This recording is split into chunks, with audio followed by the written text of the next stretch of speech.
Hi everyone, welcome to my YouTube channel, and this is my second video on my home lab setup.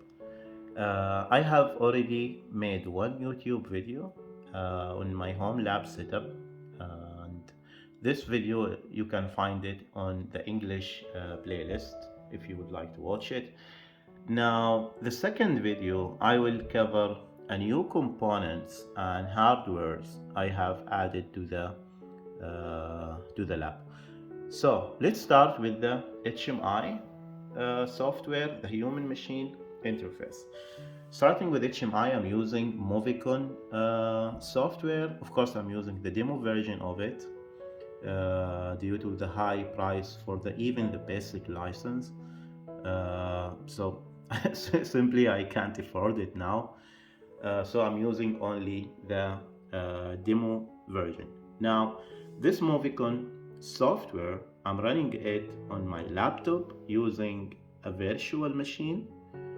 I'm not using my original Windows, and I don't really recommend you use your original Windows operating system in your laptop to install this kind of software. Doesn't matter what brand it is.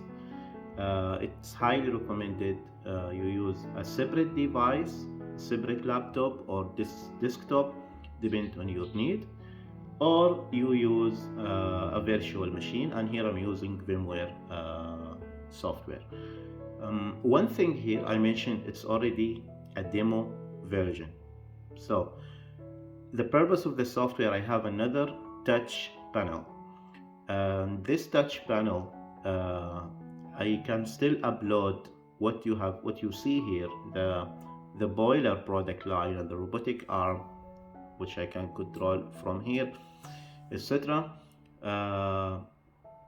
You can simulate them, you can control them here from the program on demo mode, but when I upload it to the touch panel itself, I cannot do any control because I don't have license. So this is one note I would like to remind you about. Now, as I mentioned, I'm using it. I install it in a virtual machine, and I have here.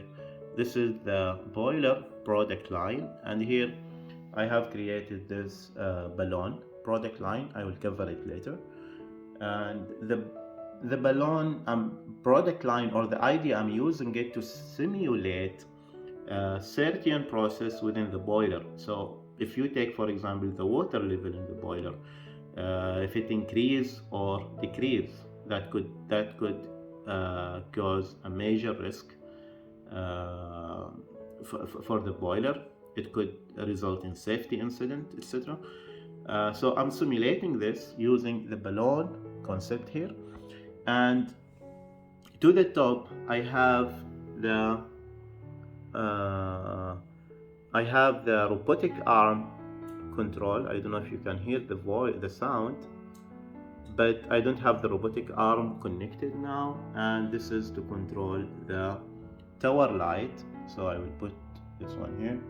So you see the tower light are turning into red, orange, and finally green.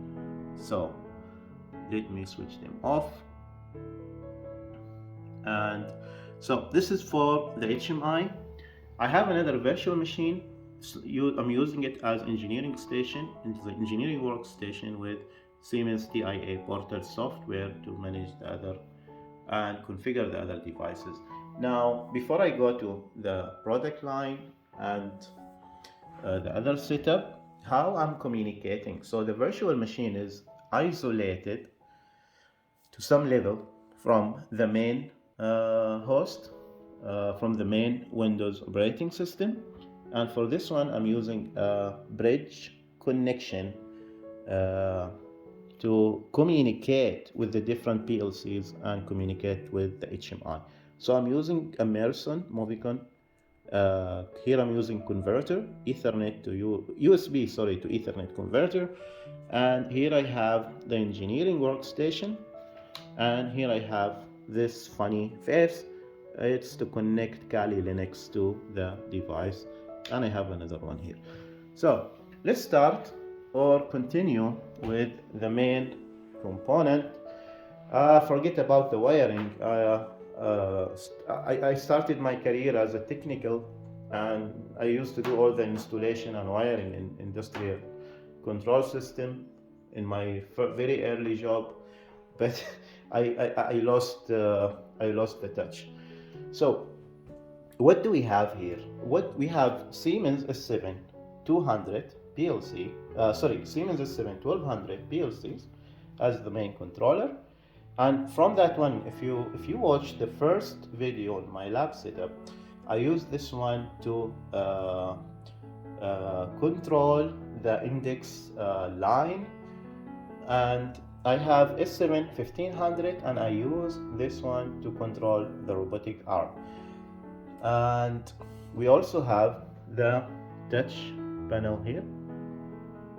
Come on. Yeah, here we go. So I can control different simulation process. So I have here the compressor. It's a bit noisy, and I can control. You see, I can control the light. I can start the compressor as well for the balloon. So you see now I switch it off. I start the second valve, emergency valve, which I will cover later, and it's releasing the air from the balloon, which we will come back to it later on. Now let's come back here, and I have the industrial managed switch from Siemens, Scalens XP208. Yeah, and the managed switch interconnect, let's say connect Siemens S7 1500 with Siemens S7 1200. I take it to the next level. Of course, I'm feeding them with the power supply. So you have set up small power supply here, and down there it's a bit messy. I have ABB power supply. Now coming to ODOT, which is the first one here is Profi. Let's move this one a little bit. It's Profinet IO card, and this Profinet IO card is communicating with S7 1500. Now see what will happen if I disconnect here. Wait, you see now the tower light is not working anymore, and you see the red indication and the red indication here in the I don't know if you can see it actually. Yeah, here. Now I'll connect it back, so everything will be fine shortly. Come on. Yes, now it's working. Then I have the other remote IO card from the same company, and it's a Modbus IO card, remote IO card, and this Modbus remote IO card, the other switch, it's also connected to S7 1200. Now, this is very important. In an actual industrial environment, we don't do this. I mean, you don't connect things the same way I'm connecting them. Everything is connected to everything else. You need to have some sort of segmentation, depend on how the processes are running, depend on how do you need the communication and the functionality of each of the devices, and what is the final product. So this is really you need to take into concern. So I'm doing this only for the purpose of lab setup and to do the analysis. So I have covered S7 1200, the switch, Scalens switch, and S7 1500, and I have the Modbus remote IO card, and I also have the Profinet remote IO card in addition to the power supply. Here I also have Siemens touch panel, SIMATIC HMI, and as you can see, I can fully control and see the alarms as well, and control my compressor, start it and stop it from here. Okay, what's next here? The connection here, all these hardware, all these cables. This one for the 3D robotic arm, which you can see in my English playlist, and this one is for the index line. For now, they are already packed, so I cannot show it in this video. What else we have? We also have the tower, the lightning tower. Lightning tower is something very common in industrial automation, and you have the green indication, which is things are running and safe. Everything is going okay. Let's say we have the orange, we have the red. Red indicate there's some issue, maybe technical issue, maybe safety issue, etc. So all of these components were recently added, including the tower light, the lightning tower, and the Modbus and the Profinet cards. I have added them recently. I also had another Profinet communication card. I added another brand from Helmholtz, if I'm not wrong, but that one was damaged because I was doing some pen testing and I just destroyed it. I made a mistake and I destroyed it. That's why it's not recommended to play with these stuff, especially it's very expensive, and do a test without proper awareness. And especially if you are in actual or real environment, it's not recommended to play with it. What else we have here? We come back to the product line. Let's start with the component within the product line. Okay. So, first of all, the product line within the tower itself, I have the indication light using phototransistor from Fisher Technique company, and all my simulation kit I'm buying it from Fisher Technique actually, and they have very good industrial kits to simulate different industrial process, and all these kits support 24 volt DC. So you don't need to bother yourself with all the wiring and the stuff, and you need to add additional resistors and add additional stuff. You just need to install, connect and start programming, etc. Now what I have here, the phototransistor, the first one, this is for the red indication, you can see it, and this is for the green, for the orange indication, and this is for the green indication, and it's on already to indicate we are in the safe mode. Then I have the balloon here with the air, with the air hose, I think we call it, and here you will find the compressor. It's 24 volt again, and I have two solenoid valve, number 1 and number 2. So number 1, the first, and both valve, by the way, support 24 volt. So the first valve is feeding from the compressor for the main feed from the air, for the air main feed from the compressor to the balloon line, and the second one for emergency. And what else we have? So all of them are 24 volt, as I mentioned, including all the input. So here I have my input and my output.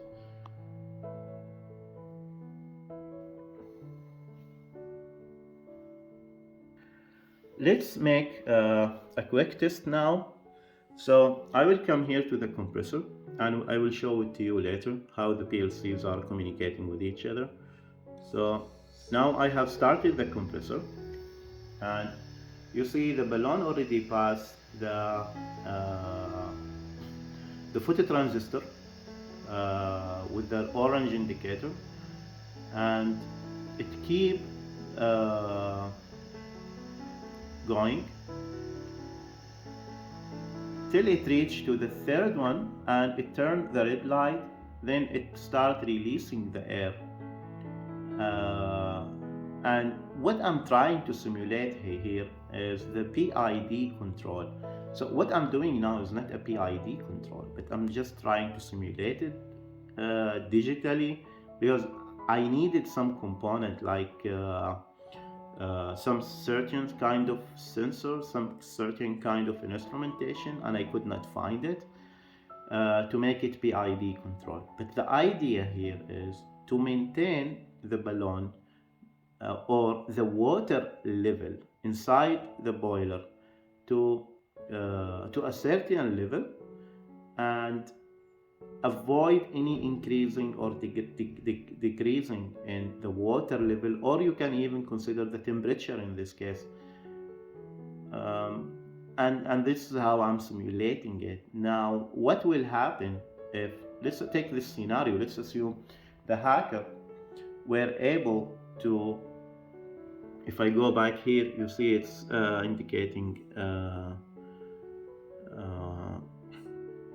green light and orange light, and the operator see this.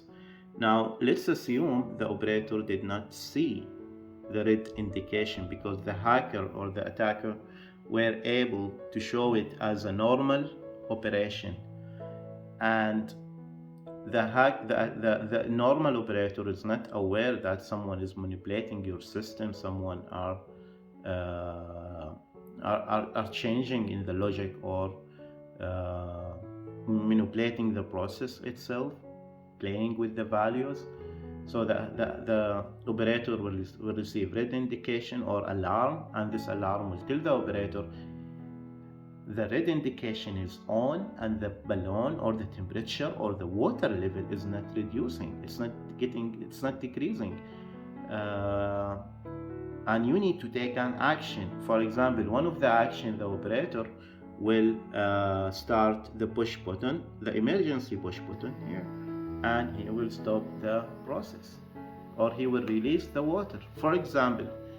So, but if the operator or if the hacker is able to make change in a way that the normal operator will see it as a normal process and everything is going fine, then we have a problem here, then we have a challenge.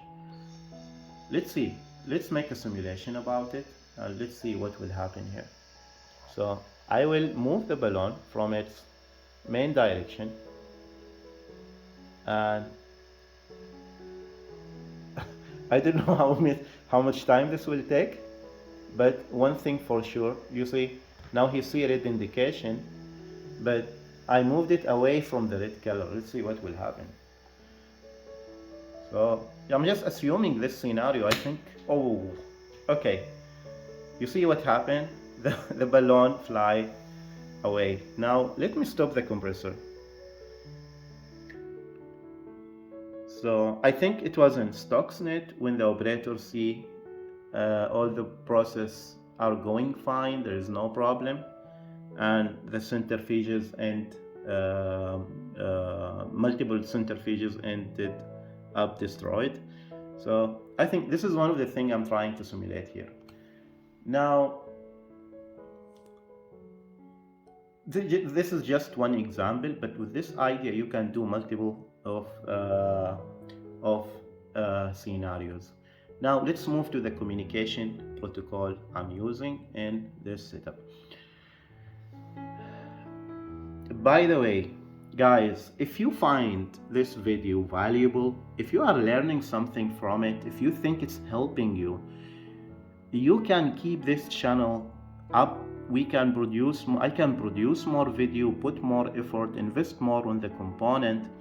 If you supported me on PayPal, it's in the description of the YouTube channel, and it doesn't matter how much you donate for the YouTube channel. It's $1 or $5 or $100, I don't care. I just need to find support so I can keep up producing more videos and go more into details, because that takes a lot of effort, that takes a lot of time, and you know how hard the field is, and you know how expensive these stuff. So I'm really trying to deliver something, and as you know, the YouTube channel is not profitable and it's not making me any money. So this in case if you find this valuable and you are learning from it. Now let's go back to the communication protocol. Of course, one of the common communication protocol being used between the HMI and between the touch panel to the PLCs is S7 communication. And another communication protocol here is HTTP. So here, let me refresh the page. So this is the PLC page, and I'm accessing it via web access. One of the things I can do, I can stop the PLC, and I get message here, are you sure you want to stop? And here it's in the off mode. Then I can run it again. Okay, please start. Of course, it supports HTTP and it also supports HTTPS. So you can also disable HTTP. In my case, I'm using HTTP for security and analysis purpose. You have multiple function here you can do also. You have more protocol as well. This version of the PLC supports SNMP, for example, communication protocol. You could support multiple protocol, including Telnet, if you enable the stack in the PLC. Another communication protocol here we are using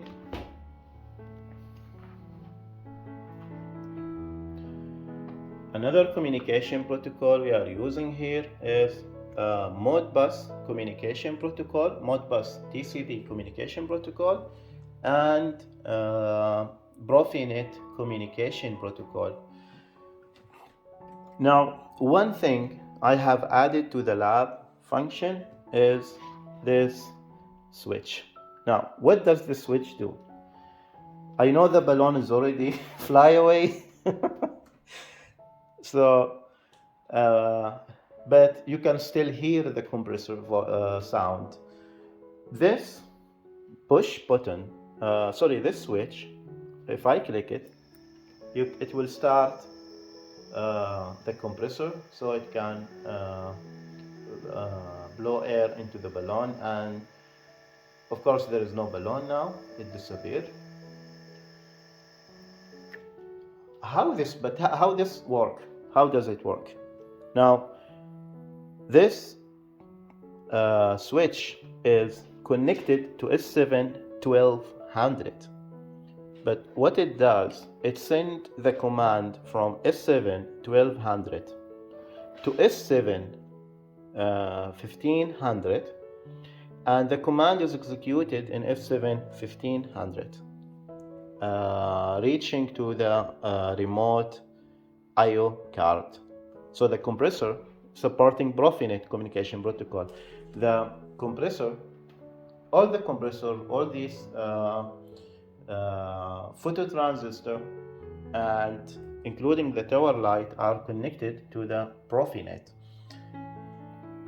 communication card, and it's communicating with S7 1500. The signal is received from S7 1200.